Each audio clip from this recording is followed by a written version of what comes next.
অনেক দিন আগের কথা এক জঙ্গলে ছিল অগণিত পশু পাখির বসবাস। সেই জঙ্গলের এক কোণে বাস করত এক বোকাশোকা বাঘ। তার শরীর যেমন বিশাল, মাথা তেমন খালি। শিকার করতে জানে, কিন্তু বুদ্ধি বলতে কিছুই নেই। অন্যদিকে কাছের গুহায় থাকত এক চতুর শিয়াল, ছোট্ট, চঞ্চল আর তুখর বুদ্ধিমান। একদিন ভোরবেলা বাঘ বের হলো শিকারে। ঘণ্টার পর ঘণ্টা বন জঙ্গল ঘুরে সে কিছুই পায় না।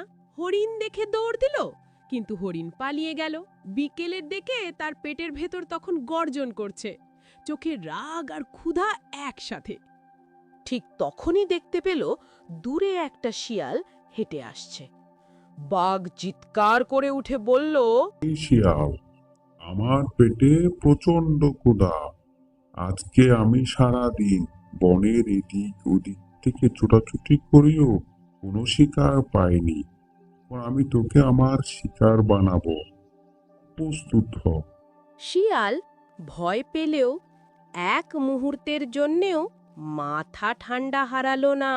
সে জানত ভয় দেখিয়ে বা পালিয়ে বাঁচা যাবে না, বুদ্ধি খাটাতে হবে। শিয়াল মাথা নিচু করে বিনয়ী গলায় বলল, ওহে বাপ দাদা, আপনি কি জানেন না এই বনের রাজা আমি? বাঘ অবাক হয়ে বলল, কি, তুই রাজা? হাস্যকর। আমি এই বনের সবচেয়ে শক্তিশালী ও বুদ্ধিমান জন্তু, তাই রাজা আমি। শিয়াল বলল, হা হা হা হা। আপনি হয়তো নতুন এসেছেন, এখন থেকে রাজা আমি। বনের সব পশুরা আমাকে রাজা বলে মানে। বনের সব পশু এখন আমার আদেশে চলে।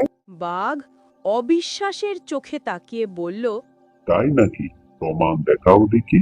আমি দেখতে চাই তোমাকে সবাই কি করে রাজা মানে। শিয়াল বলল, ঠিক আছে, চলো আমার সাথে। আমি যখন পথে হাঁটবো, তখন তুমি দেখতে পাবে বনের সব পশু পাখি আমার ভয়ে পালাচ্ছে।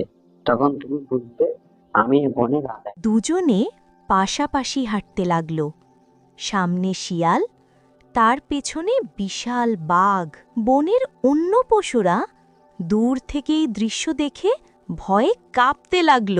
আরে বাবা, বাঘ আসছে বলে সবাই দৌড়ে পালিয়ে গেল। শিয়াল হাঁটছে বুক ফুলিয়ে, মুখে রাজকীয় ভাব। সে বাঘের দিকে তাকিয়ে বলল, দেখলে তো বাঘ ভাই, বনের সব পশুগুলা আমাকে দেখে কিভাবে ভয়ে পালালো। সত্যি তো, আমি ভাবতেও পারিনি এত বড় পাবে সবাই তোকে দেখি। এখন বিশ্বাস হলো তো আমি যে বনের রাজা? অবশ্যই, রাজা আমি না, আজ থেকে সত্যিকার রাজা হলো তুমি। আমি আজ থেকে তোমার প্রজা। বাঘের মুখে এমন প্রশংসনীয় কথা শুনে শিয়াল তো মহা খুশি। রাত নামল। শিয়াল গুহায় ফিরে গিয়ে মুচকি হেসে নিজেকে বলল, বুদ্ধি থাকলে ছোটরাও বড়কে ফাঁকি দিতে পারে। আর বাঘ, সে ঘুমোতে ঘুমোতে ভাবল, আজ আমি সত্যিকারের রাজাকে চিনলাম। কি মহিমা তার! গল্পের শিক্ষা।